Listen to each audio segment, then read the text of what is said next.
Hello again, everyone. This is Joe Pasillo, and once more, brothers and sisters, let us go into the breach. I'm sorry. I'm sorry. Lord help me.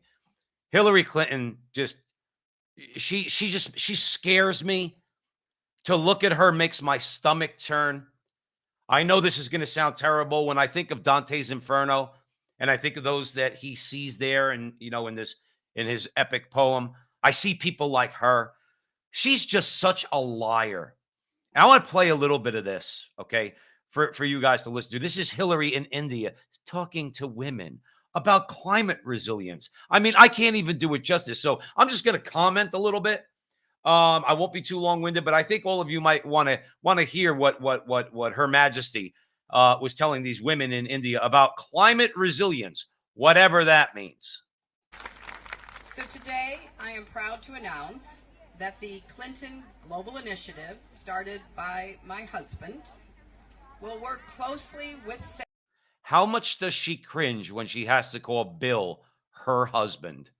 SEWA and with our partners, the American India Foundation, the Adrienne Arsht Rockefeller Foundation Resilience Center, the Desai Foundation, the Rockefeller Foundation, the Council for Inclusive Capitalism, and the Algorand Foundation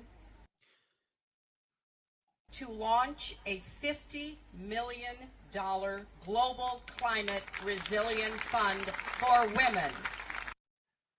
Now, we have to unpack this a little bit. She mentioned like 5 or 6 organizations.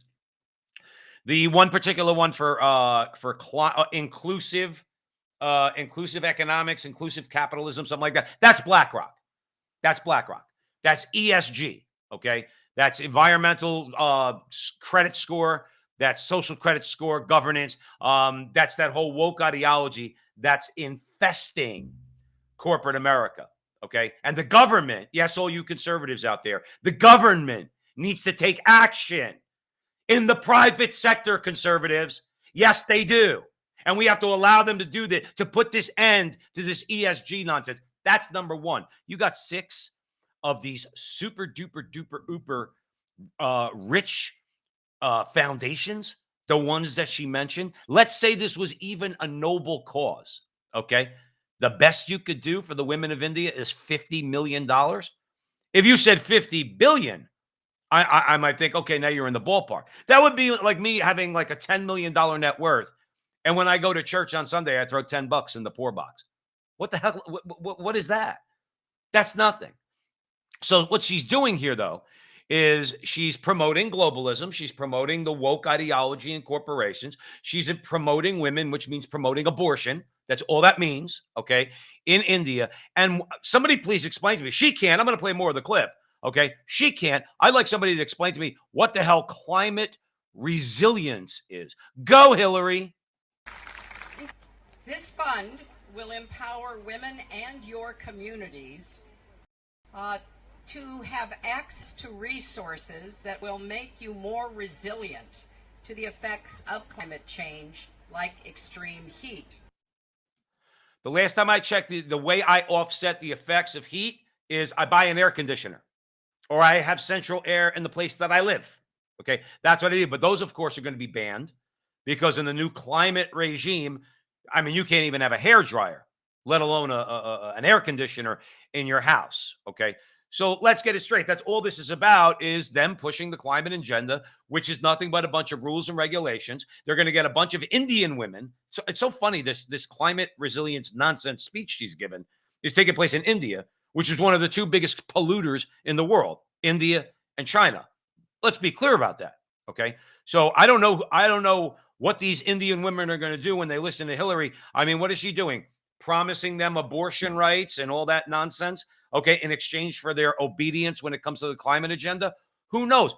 What to quote a line I heard in a TV show a long time ago, I'm paraphrasing. I would rather try to touch the moon than try to figure out Hillary Clinton's thinking or what's going through her head.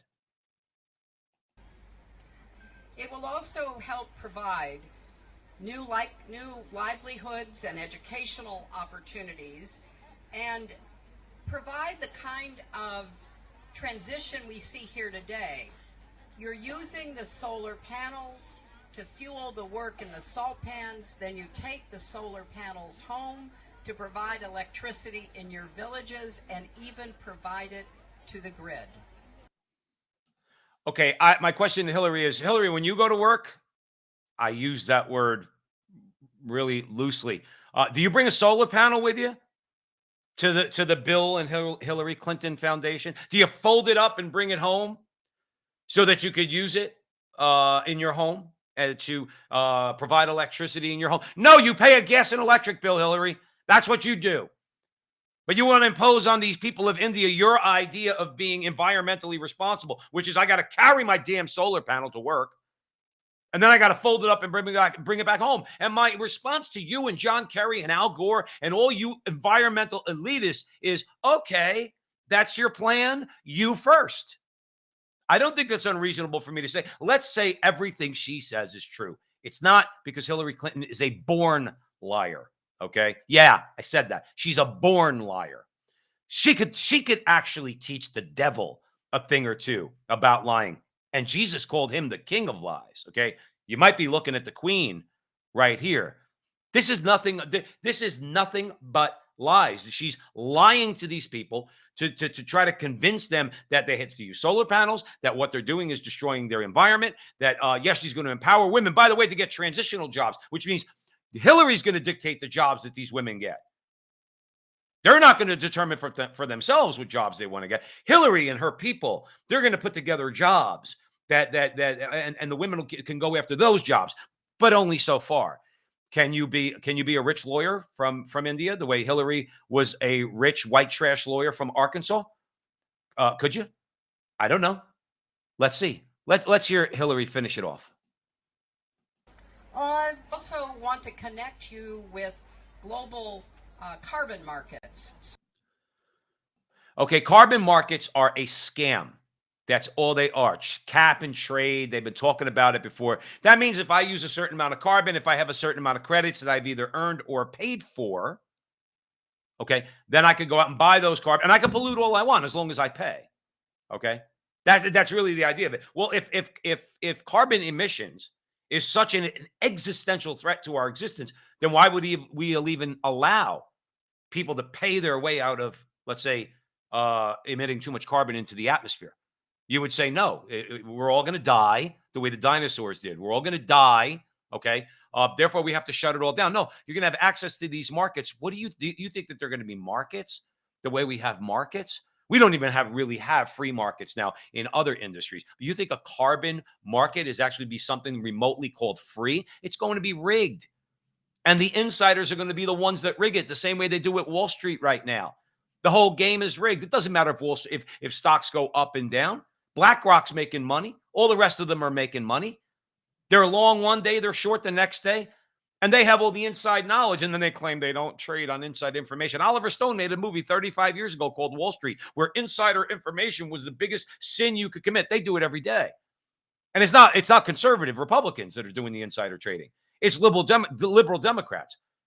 Nancy and Paul Pelosi come to mind, and NVIDIA come to mind, and other members of the House of Representatives. Hillary represents all of that. Hillary is a charlatan. Just look at how she's dressed in this video. Does she even realize how ridiculous she looks? Maybe not. Maybe she really thinks she is a queen. I don't know. Stay tuned. I get a feeling that me and Joe Rossinello at the front line with Joe and Joe, we're going to be doing a few videos featuring Her Majesty herself in the near future. Remember, @WithJoeandJoe on Twitter. Follow us, please. See you later.